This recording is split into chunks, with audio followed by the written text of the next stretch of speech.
Let me begin by commending our state delegation for what I think was a successful session.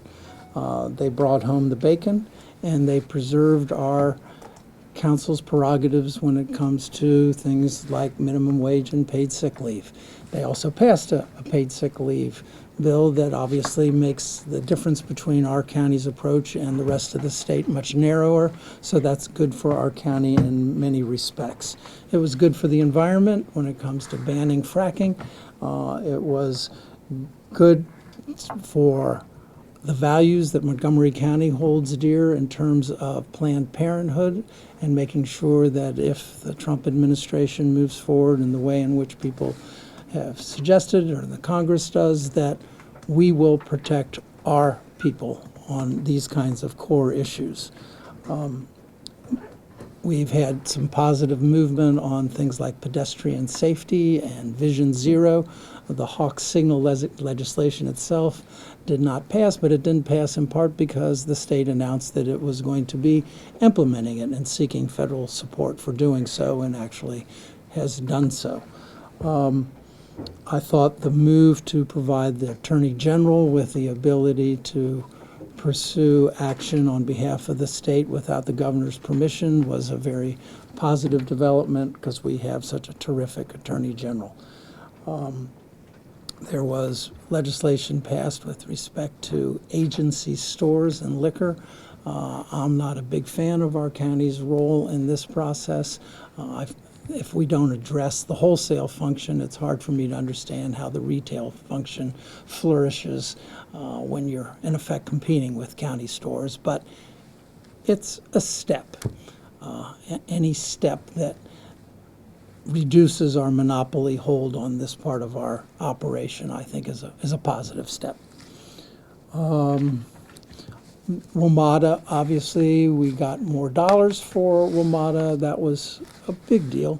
And we got the Safety Commission legislation passed. That, too, is a big deal. I think all of us assumed that would happen, and I was pleased that it did happen. On that score, I think that's it for that item. On Friday, I received word that the governor has put forward a specific proposal regarding 270, his innovative approach to relieving congestion on 270. I confess I was surprised that I heard about it through a press release and through COG documents as opposed to any direct communication with our county. I called our director of transportation and asked him whether he had gotten briefed with respect to this, and he had not been briefed with respect to this. So this is the much ballyhooed $100 million innovative approach that many of us thought was not going to address what needs to be addressed. It doesn't strike me, from what I've read, as particularly innovative, but more importantly, we have seen nothing with respect to travel time savings. So how are we to assess the merits of a proposal without understanding actually what it does? We know that they've added some auxiliary capacity, and we know that they have things like ramp meters and things of that nature that they believe will be helpful, but we have no clue as to how helpful. So I am circulating a letter to my colleagues asking that they join me in basically asking the state to brief us directly as to exactly what this proposal will do, and also express our deep disappointment that it does so little for transit, carpooling. When I was council president in 2012, the county executive and I sent a letter to the state in which we asked for HOV lanes heading south to be provided from Clarksburg on down. That easily could have been accommodated in this kind of proposal. And so we are going to be asking again for them to look at that proposal, as well as indicate that this is trying to do something on the cheap when in fact we need a significant infrastructure investment. We need the CCT. We need to really look at what our council proposed before, which is using reversible HOT lanes. We stand by our previous recommendation and believe that the governor needs to be much bolder in addressing this issue. It can't happen on the cheap in our judgment. So it needs to be a higher priority. We can't pass judgment on what he's proposing without seeing the numbers. And nor can we advise our TPB colleagues, Transportation Planning Board colleagues at the Council of Governments, because they've asked that this be put in the constrained long-range plan. So amend the constrained long-range plan to include these projects. If our county is going to weigh in on that, we need the data that makes it possible for us to have the information so that we can inform our colleagues on TPB whether or not they should do so. So it is my hope that we will get a more fast response, because they're asking for this plan to be approved by the TPB, I believe, on May 17th. And for that to happen, we're going to need information in a hurry. So that's the 270. We got this seems to be a highway day. We got a letter from State Highway with respect to the River Road Brayburn Parkway issue, where, as many of you will recall, we had a terrible accident, loss of life, and what I have described as one who drove my kids to Whitman as a white knuckle turn off River Road onto Brayburn. It is really, it's a terrible intersection. And so we got a letter that we'll share with you that basically says that they've done some things. We are making progress. They have installed some interim measures that actually should make a difference, including that you can only turn right out of Brayburn onto River Road as opposed to crossing River Road and trying to make a left. That's a positive development. We've got some more line striping and things of that nature, and they are going to be looking at a permanent solution that the community has embraced that would bring pile across River Road, and that's at the top of the hill where the pedestrian crosswalk is. So you would be combining the pedestrian crosswalk area and a road going across and traffic signal at the top of the hill, because that's really where it needs to be. And our hope is that we will get their answer to that question this spring. I was disappointed that the letter says that they will not create a school zone marking on River Road, because that is not where the school fronts. We are told that in Prince George's County there was a school very similarly situated that did receive a school zone approval, notwithstanding that it was not on. So no one debates the fact that Whitman High School is not on River Road. But it is also true that half the people that enter onto Brayburn from River Road. So the notion that this cannot be made a school zone, in my judgment, is A, not true, and B, that we have precedent for it. And so I am going to be following up and asking specifically, how is it that you could have approved it in the context of a Prince George's County school? Where is it written that it cannot be? What discretion do you have, and why have you not used your discretion on behalf of our residents in this situation?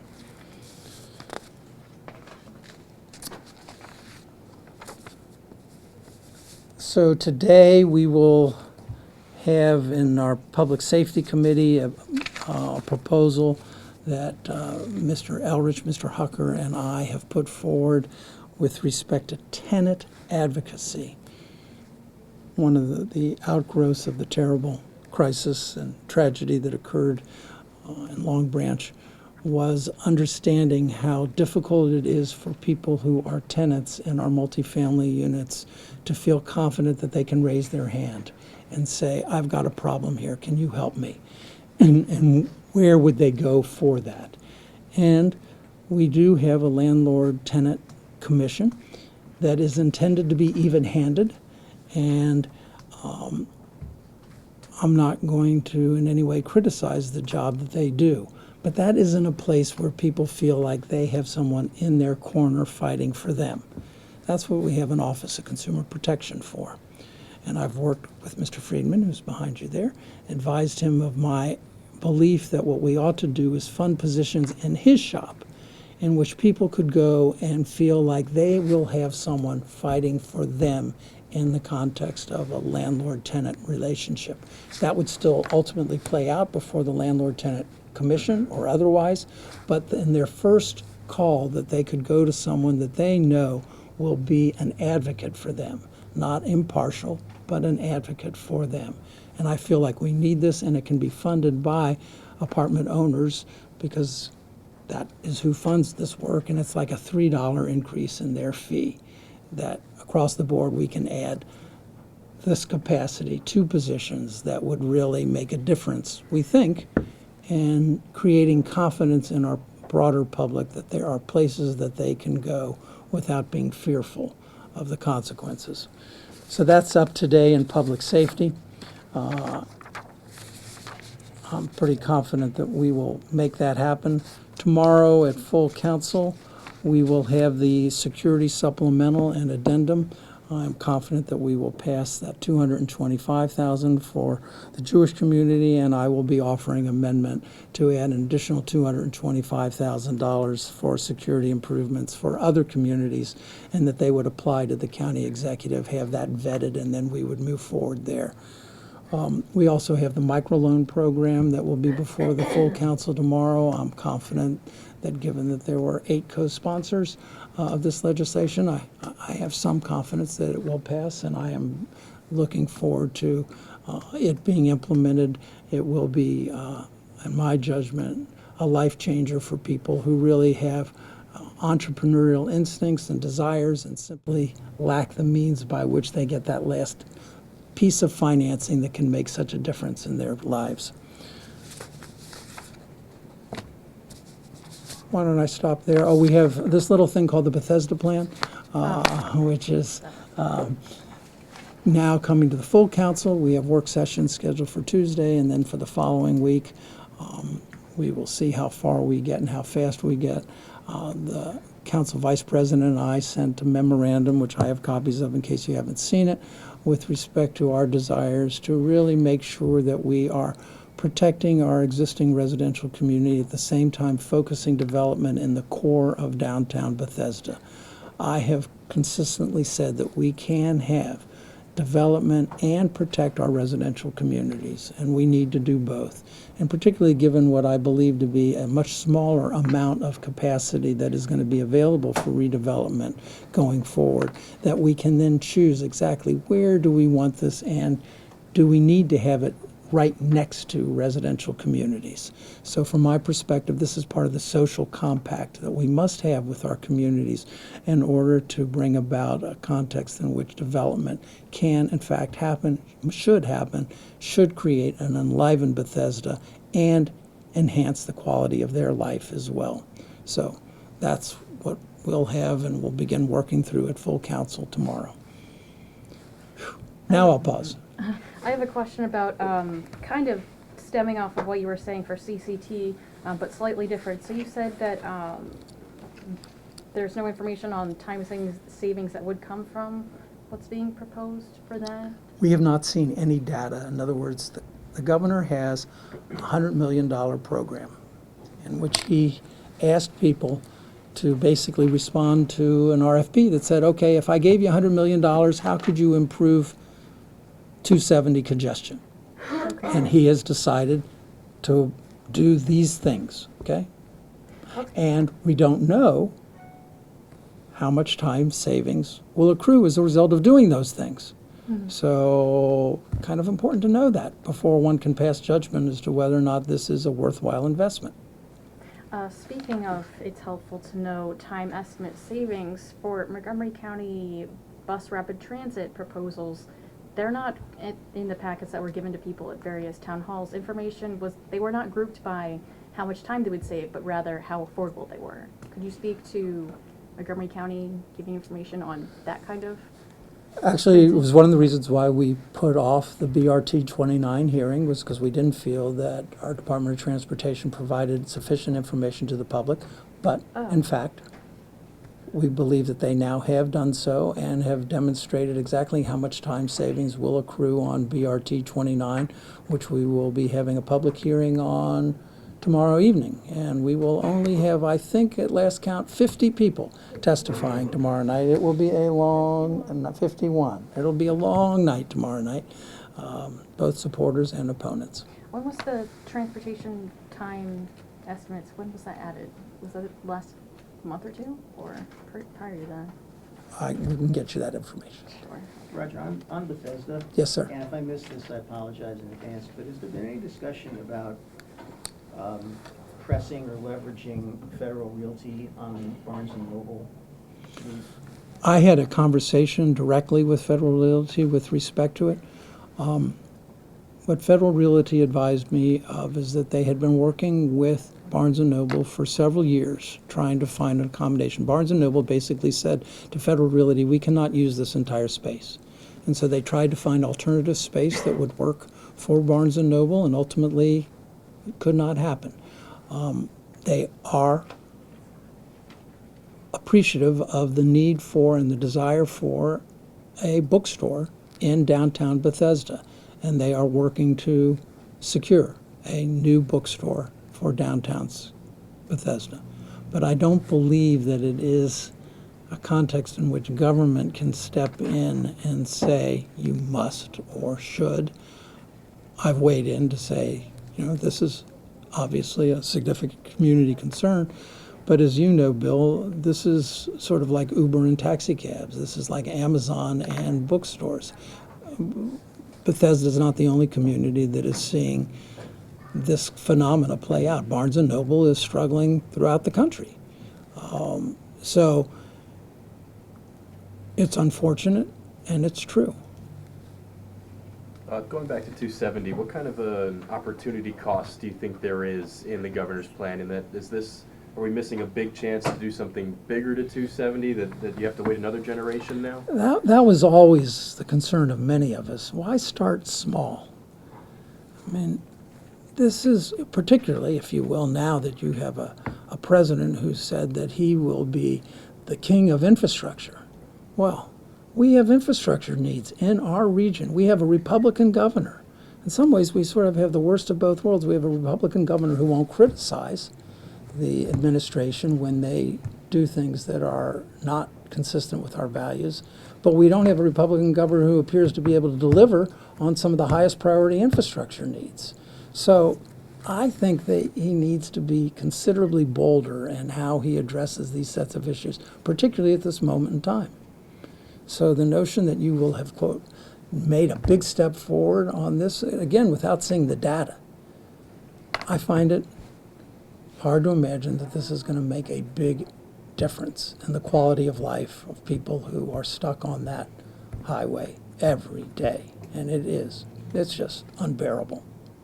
Talking about quality of life and transportation, in the downtown Bethesda plan, what are the possibilities for mitigating any kind of traffic congestion along the main arteries and the cut-throughs, frankly, that some people use, the Woodmonts, et cetera? But on Wisconsin Avenue, are people going to see some kind of, shutdown of the roadways while construction goes on, while these improvements are made? So one of the things that our council decided when we were doing the SSP, our subdivision staging policy, one of the acts we took was to strengthen our transportation test. That's first and foremost. We had a test that was in place that really was not a great test. And so we strengthened that test as opposed to ignore the test. And secondly, we have made a commitment to come up with a unified approach in which we will, in effect, be taxing developers, putting those dollars into a pool that we have identified that these are the improvements we need to make. And so we have said that we will be looking at Bethesda over the course of the next year and a half so that we can come up with that unified plan that will include biking and pedestrian access as well as intersection improvements where that can happen. But obviously, there is only so much you can do in terms of road capacity. Our goal is to, and what the Bethesda plan calls for, is for a significant increase in mode share. That is, of shifting people out of their cars and into transit. If we don't succeed in doing that, then we are not going to succeed in alleviating some of the issues that arise whenever you go into an urban area. It is expected when you go into an urban area that you will move more slowly.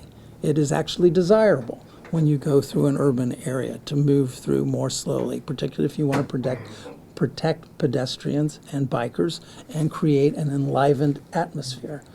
But gridlock is not something to be countenanced either. Well, and I'm talking about in the process, not the final product, but during the process. What kind of headaches do you anticipate, or are you being told that drivers who move through these areas might expect? Do you have any idea yet? I know it's early in the game. Well, we've had projections that basically say that Wisconsin works, but that there are certain intersections outside of the plan itself that have troubles. So we've identified those in the plan. And then going forward, again, what we've said is that we will stage this plan so that certain mode share goals must be met before you can continue building in downtown Bethesda. So that is the piece in the plan itself that gives it the greatest bite, if you will. You mentioned taxing developers. Is that going to be in addition to already requesting money from them to go towards schools in the area? There's transportation impact taxes. Oh, that's right. Okay, so that's what those dollars would go to this pot, Oh, okay. a unified pot. You Okay. mentioned, if I could ask another question, you mentioned in your overview of the legislative session some legislation pertaining to alcohol. What are your thoughts on the comptroller's new alcohol task force that he started last week? Well, I agreed with the comptroller with respect to the brewery issue. So craft brewery is something that we want to encourage in Maryland, and it seems clear that the alcohol industry powers prevailed to make it harder. So I think the comptroller is right on this issue, and my hope is it will lead to reforms in the future, but it does demonstrate how powerful that particular lobby is in Annapolis. This morning, the HHS committee took up the library budget, and it includes $150,000 less for maintenance. Could you tell me your thoughts on that? Actually, that's not where the $150,000 hit took place. That hit took place in the Department of General Services budget. But you're absolutely right that we have heard from many people who love their libraries that they are not in the shape that they need to be in. And so I recommended to the committee that that committee recommend to the T&E committee, which has jurisdiction over the General Services budget, that we restore that $150,000 so that our libraries are actually places where people walk in and feel comfortable. So my expectation is that our T&E committee will, in fact, put that on the reconciliation list for finding $150,000 to make sure that library lovers are happy in our libraries. There's been some talk about universal pre-K. Is that something that you support? Is the council going to fund that this year's budget? There is strong support for making progress on universal pre-K. It's premature in this moment in time as to how far we can go or how much we can do, but that will be one of the topics of conversation going forward with my colleagues as to what we Something can. you support? It is. Can you fund it in this year's budget, or is it too early to say? It's too early to say as to how much we can do. What are some of your biggest concerns going into budget season here? Well, we don't have a lot of, we're not flush with cash. And so, and there will be initiatives like universal pre-K that cost dollars. So how do you find the dollars to do the things that you want to do? As we've discussed before, the county executive's budget generally frames the conversation and is accepted in almost like 90%, 95%. But that 5 to 10% is where my colleagues and I have different priorities and which we need to find the dollars to fund them. Any ideas where what areas that 5 to 10% will be in this season? I don't want to predict at this moment in time. I've got an excellent chief of staff who will be working with the chief of staffs of my colleagues, in which we will then come together with our own budget proposals, and we'll figure out. We've got a month to go. What- Roger, I'm looking at item F here on the back of this handout, and it says the future of the open space at Bethesda Metro Center. We want that to become an active civic gathering space that is more usable, programmable, and inviting. What does that mean for Brookfield's plan to build a building on that site? Well, it means it is agnostic as to their plan or any other plan. It basically says that any plan that is pursued ought to ensure that these qualities are part of it. So it wouldn't prohibit Brookfield from building a plan as long as they also create a community space there? Yes, it is an underutilized asset. I mean, it's not great now, and it can be so much better. And part of what we want is to have these public commons, these public gathering spaces. Again, one of the top priorities of mine over the years has been that place in front of, across the street from Barnes & Noble and in front of Landmark Theater and Mon Ami Gabi, of making sure that that is preserved as a public commons. And so anytime you have those opportunities, you really want to seize upon them and make the most of them. And this is more of a broad question too, but as you're dealing with the plan for Bethesda, are you talking to developers about the future of retail? I mean, we've seen it so much, and we've seen it right here with Barnes & Noble going down. What is the retail future? Are people going to walk around and buy stuff, normal things? Is it all going to be food? Is it going to be service-oriented? How do you think about that in the context of a 30-year plan as you're seeing the retail landscape change?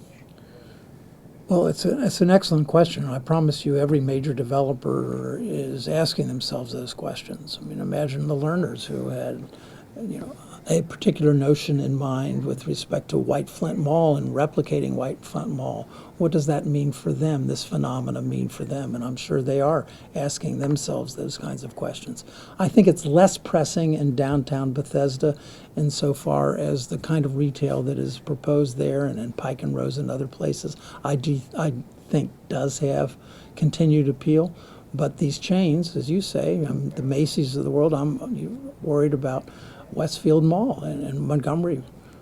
You're looking at these malls that are saying to themselves, how's business, and is business changing? And now you have premier outlets in Clarksburg. How's that affecting business? So you have both the premier outlet opportunities and you have Amazon. Amazon is changing the world. And you and we make different choices now as to how we spend our time. Do we spend our time going into a retail outlet and trying on clothes, or do we order online and save ourselves time and perhaps money? It is very challenging, but fortunately, it's above my pay grade. Are we still planning for the Purple Line station to be going in there near the metro? We are indeed. How is that affecting, potential developments that people are considering for that area? I think people have assumed that that will happen, so I don't think any plans are going to change as a function of that. We just need the federal judge to get on with his business. We understand that the federal government has now filed in support of the state's request for the judge to expedite his decision on the Purple Line. Mm-hmm. So the feds have weighed in, the states weighed in. We just need him to get out of the way, and hopefully our congressional delegation can ensure that there is language in any appropriation bills that ensure that we get this project. Have you spoken to any of the members of Friends of Capitol Crescent Trail who are in favor of preserving the trail and not having the station there? I have represented Bethesda for 11 years. I think the answer to that would be yes. Recently? No. Okay. So tomorrow's agenda includes another executive session on the Maryland Public Information Act. And I'm just wondering if this is about dealing with another request for these email addresses under the auspices of the act. Thank you for your question, Mr. Turner. This is not a joke, really, Yeah. honestly, this means funny. This lack of transparency about this is not a joke. Well, I'm sorry, when you get advice from counsel, it is appropriate that we have the opportunity to sit down with counsel and explore issues that relate to potential litigation and otherwise. I understand that, but this, you could be more forthcoming about this and still be within the guardrails of what you want to do with your attorneys. And what I can say to you is, I have not found how to begin that conversation without overstepping what I should say in these conversations. So you're right, I probably, if I was better, could give you a little hint more. I've been advised by Mr. Farber and otherwise to keep a tight lip with respect to these matters. Has the council provided the email addresses requested by Robin Pecker? I don't believe so. What's the holdup? I believe we have X amount of time in which to provide that. We recently learned that the council will not be exploring pay raises for itself, even though it's due to look at that. How much does the current political climate here play into that in terms of term limits going into effect, myriad possible candidates for county executive? I actually wasn't even aware that it was something that any of us had spent a moment's thought with respect to. This is the first time I've even heard it raised. So it was not something that was on our screen or any expectation. There was an effort a number of years ago as a result of a commission, a bipartisan commission, that came forward with recommendations that said you ought to do X, Y, Z. We actually did less than what they had proposed. And I think we're basically done with this conversation. So it was just, I'm not aware that anybody has suggested changes. On that state DLC agency store bill, it basically allows, as you know, the county to allow certain stores to sell liquor, spirits. It presents an economic opportunity for these private businesses. How is the council going to oversee this process of deciding how the DLC awards these licenses, this right to sell liquor? I mean, obviously there's potential there for misuse perhaps, and it's been raised in public hearings. One owner said that they eliminated this in '97 or back in the late '90s because of corruption, that licenses were being handed out to people that were supporting certain people or had relationships with people in the DLC. You know, what kind of oversight will the council employ with this? It's a fair question and one of first impressions that I'm sure my colleagues and I will be trying to get our minds around. It was not a bill that I had actually followed and wasn't until the final session was aware was actually going to move. So we're still sort of catching up, if you will, and we will try and figure out I understand that certain criteria have been set forth as to who can have them, and you can't sell food and things of that nature. And but beyond that, quite frankly, I don't know the answers. It's a good question and one we will have to get our arms around. If I could follow up on that, you had said that you feel kind of similar to the way the comptroller feels. Do you think that any people who have announced that they're running for office might have had any influence on the legislation that ended up being passed? Okay, we're talking about two different bills, as long as you know. Oh, okay. Well, Okay. so the other The liquid. agency bill Yeah. is one where I believe that the county can now award the right to sell alcohol, hard alcohol, to people who are today we are the sole provider of hard alcohol in Montgomery County today, county stores.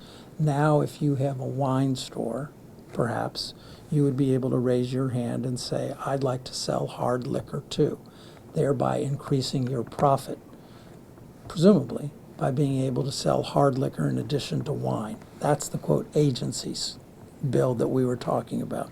The other bill is a craft brewing bill that basically made it harder for craft brewers to enter the state of Maryland. That's what the comptroller is talking about. Oh, I'm sorry. Okay, Okay. so for the agency bill, the one that you were actually discussing. Yes. It's interesting that you mentioned wine. Are you talking about anyone in particular who might be benefiting from that?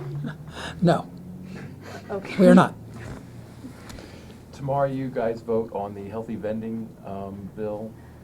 Montgomery Parks last week increased the calorie count of sports drinks. I'm curious if you have any thoughts on what their action and how that may affect you guys tomorrow. I have no thoughts on it. I wasn't aware of it. We were I don't think that the healthy vending machine bill is going to be a controversial item. In what way? I don't think it is going to be a controversial item.